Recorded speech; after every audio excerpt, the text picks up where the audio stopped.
Assalamualaikum warahmatullahi wabarakatuh. Waalaikumsalam warahmatullahi wabarakatuh.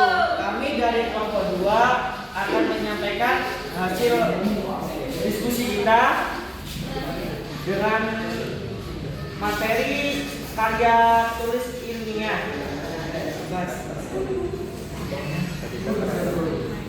Hakikat karakter dan jenis-jenisnya. Di sini kita ada 6 kelompok.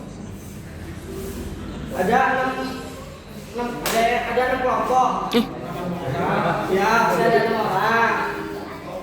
Yang beranggotakan saya sendiri, Rektor Pidana, dan saya Lafre Bangsa, saya Pak Juliansa, saya Pak Danova, saya Muhammad Abid.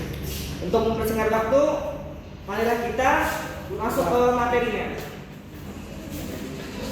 oke. Yang pertama itu ada pendahuluan, latar belakang masalah. Slide ini membahas pentingnya karya ilmiah sebagai media penyampaian gagasan dan hasil penelitian secara sistematis serta dapat dipertanggungjawabkan. Karya ilmiah harus memenuhi ciri-ciri seperti objektif. Karya ilmiah harus memenuhi ciri-ciri seperti objektif, logis, sistematis, berbasis fakta, dan berlandaskan teori yang relevan. Pemahaman tentang hakikat, karakteristik, dan jenis-jenis karya ilmiah sangat diperlukan bagi mahasiswa dalam menyusun berbagai bentuk tulisan akademik, mulai dari makalah hingga skripsi dan karya ilmiah tingkat lanjut lainnya. Next. Oke, materi yang berikutnya akan disampaikan rekan saya.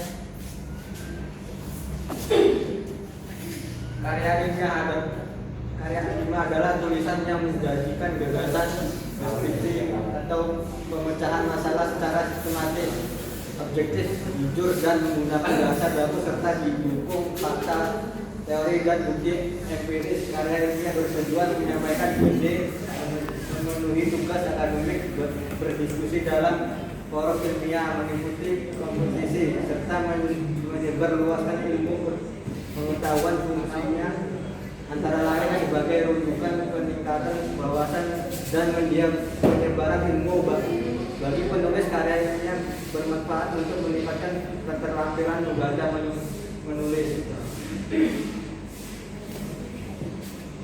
Karakteristik karya ilmiah. Ciri-ciri karya ilmiah dapat dilihat dari struktur sajian, komponen, sikap penulis, dan penggunaan bahasa. Struktur ini tema tertulis tetap mulai dari pendahuluan, inti pembahasan, hingga penutup yang membuat kesimpulan dan rekomendasi. Komponennya berbeda-beda sesuai jenisnya, namun selalu mencakup pendahuluan, isi penutup, dan daftar pustaka serta abstrak untuk artikel jurnal. Jika penulis harus objektif dan gaya bahasa impersonal dan pilihan kata baku. Bahasa dalam karya ilmiah harus baku, efektif, serta memiliki kaidah penulisan yang benar. Oke, kita lihat sebelumnya ya, karakteristik karya ilmiah. 1. Mengacu kepada teori sebagai landasan berpikir, tolak ukur pembahasan, data sekunder, kejelasan gejala, dan penguat pendapat penulis. 2. Berdasarkan fakta, yaitu informasi yang nyata dan apa adanya. 3. Logis, dapat ditelusuri alasan-alasannya, rasional. 4. Objektif, tidak dipengaruhi kepentingan pribadi atau kelompok. 5. Sistematis, penyajian disusun runtut sesuai prosedur ilmiah. 6. Sahih atau valid, isi dan bentuk sesuai kaidah ilmiah. 7. Jelas, informasi disampaikan gamblang tanpa menimbulkan keraguan. 8. Seksama, disusun dengan cermat dan teliti. 9. Tuntas, pembahasan mendalam dan pokok masalah dibatasi dengan tepat. 10. Bahasa baku, mengikuti standar bahasa yang benar. 11. penulisan sesuai aturan standar, mengikuti pedoman nasional atau institusi.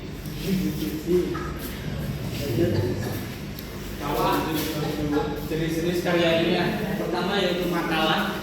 Makalah merupakan karya tulis yang berisi pemikiran mengenai suatu masalah atau topik tertentu yang disusun secara sistematis, runtuh, dan disertai analisis yang logis serta objektif.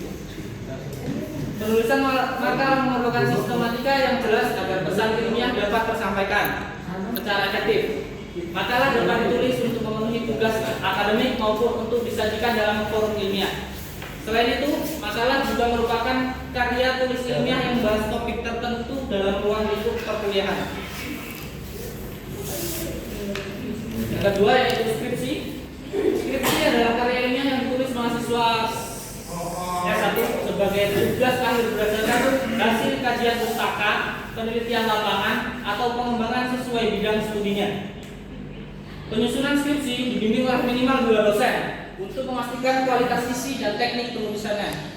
Skripsi merupakan bentuk penelitian terstruktur yang menjadi syarat kelulusan program sarjana. Karya ilmiah ini menjadi bagian penting dari pendalaman disiplin ilmu karena kualitas skripsi mencerminkan tingkat pemahaman dan pencapaian akademik mahasiswa pada akhir studinya.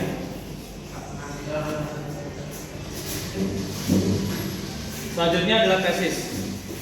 Tesis adalah karya ilmiah untuk mahasiswa program magister atau S2 yang disusun berdasarkan penelitian dan pengembangan keilmuan yang orisinal sebagai syarat penyelesaian studi. Karya ilmiah ini harus memenuhi standar ilmiah yang dapat dipertanggungjawabkan, sehingga penulisannya mengikuti prosedur, tahapan, dan metodologi yang baku. Penulisan tesis umumnya melalui tahapan penyusunan rencana penelitian, pelaksanaan penelitian, penulisan laporan, penyebaran hasil, hingga pertanggungjawaban melalui ujian. Jika ditulis sesuai prosedur yang benar, tesis berpotensi dikembangkan menjadi karya ilmiah di publikasi seperti buku, artikel, jurnal nasional maupun internasional, atau dipresentasikan dalam forum ilmiah. Yang keempat adalah disertasi. Disertasi merupakan karya ilmiah hasil penelitian mandiri yang mendalam dan memberikan kontribusi pemikiran baru bagi pengembangan ilmu pengetahuan sebagai syarat memperoleh gelar doktor. Tujuan penyusunannya adalah agar mahasiswa mampu menghasilkan gagasan inovatif dan menemukan kebaruan berdasarkan penelitian yang dilakukan.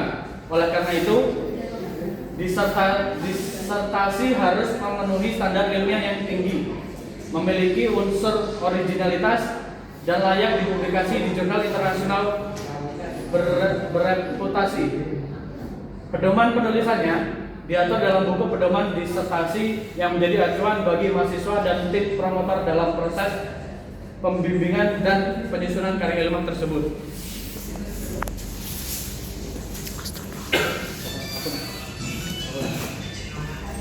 Yang kelima, artikel ilmiah. Artikel ilmiah merupakan bagian dari karya ilmiah yang berisi gagasan, ide atau pemikiran yang disusun untuk tujuan tertentu dengan mengikuti metode, sistematika, dan kaidah ilmiah sehingga kebenarannya dapat diuji. Artikel ilmiah dapat berasal dari hasil penelitian maupun non penelitian, namun tetap harus ditulis berdasarkan fakta yang valid, bersifat objektif, logis, empiris, serta menggunakan bahasa baku yang tersusun sistematis.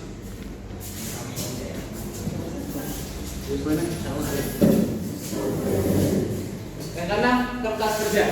Kertas kerja adalah dokumen tertulis yang berisi catatan, analisis, serta langkah-langkah penting yang digunakan sebagai dasar penyelesaian suatu tugas secara sistematis.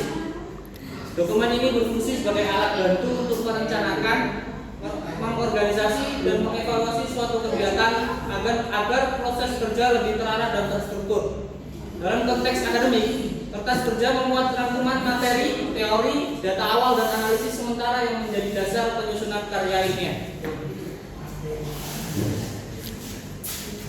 Itu yang ketujuh, jenis-jenis karya ilmiah. 7, laporan. Laporan penelitian merupakan media komunikasi antara peneliti dengan masyarakat atau pihak yang berkepentingan terhadap hasil penelitian. Laporan ini memuat unsur-unsur penting seperti judul, abstrak, pendahuluan, bahan dan metode, hasil, pembahasan, simpulan dan saran, serta daftar pustaka. Struktur tersebut berfungsi untuk menyajikan proses dan temuan penelitian secara sistematis sehingga pembaca dapat memahami, menilai, dan memanfaatkan hasil penelitian tersebut.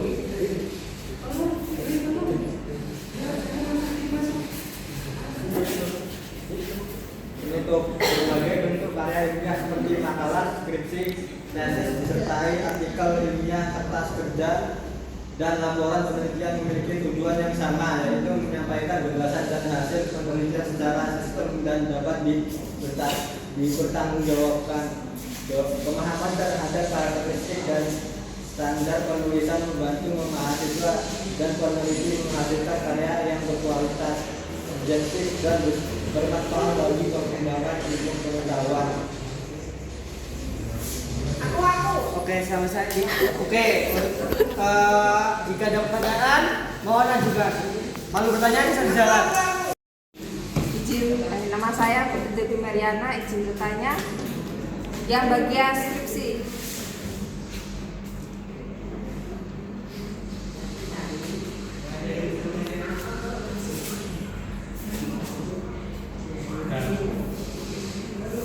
Nah, itu kan ada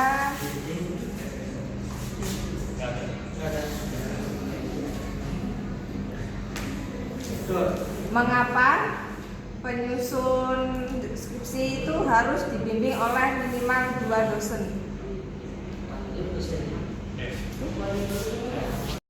Baik, saya akan menjawab tentang tadi pertanyaan dari Mbak Devi ya.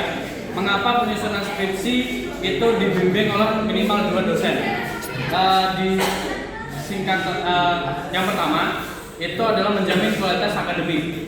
2 pembimbing ini membantu mengawasi isi skripsi agar agar lebih objektif. Yang kedua adalah pembagian peran dan keahlian. Yang pertama itu 1 dosen mengarahkan metodologi, yang kedua itu membantu perbaikan teknis atau analisis sesuai kompetensi.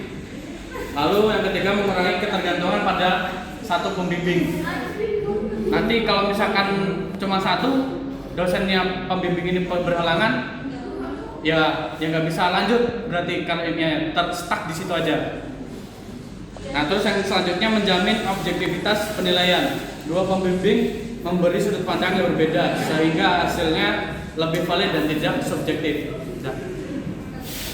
Izin bertanya, saya Aditya Susanti dari kelompok 4. Saya ingin bertanya tentang apa contoh dari kertas kerja dan kenapa kertas kerja itu bisa jadi jenis karya ilmiah? Apa alasannya? Terima kasih. Jawab pertanyaan dari Mbak Adi tadi. Tadi contoh kertas kerja sama kenapa kertas kerja masuk dalam karya ilmiah. Ya. Contoh kertas kerja itu 1 kertas kerja penelitian yang berisi rumusan masalah awal, catatan observasi lapangan, kode-kode analisis, ringkasan hasil wawancara, matriks perbandingan temuan. Contoh kedua, kertas kerja akuntansi, trial balance sementara, rekonsiliasi aset, catatan penyesuaian, bukti sampling transaksi, dan catatan analisis risiko internal. Nah, kenapa kertas kerja dianggap karya ilmiah? Karena dia itu sebagai bukti proses pembuatan karya ilmiah itu, jadi sebagai buktinya. Kedua, karena dia tuh menunjukkan bagaimana kesimpulan itu dibuat. Jadi hasil akhirnya itu kesimpulannya gimana? Kertas kerja itu. Yang ketiga, karena karena kertas kerja itu untuk sebagai alat kontrol mutu. Seperti kayak gimana ya? Biar rekan yang buat misal karya ilmiah itu bisa menganalisis konsistensi, terus data relevan, metode yang tepat, mungkin itu saja. Demikian presentasi dari kelompok kami.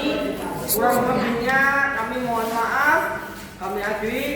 Wassalamualaikum warahmatullahi wabarakatuh. Waalaikumsalam warahmatullahi wabarakatuh.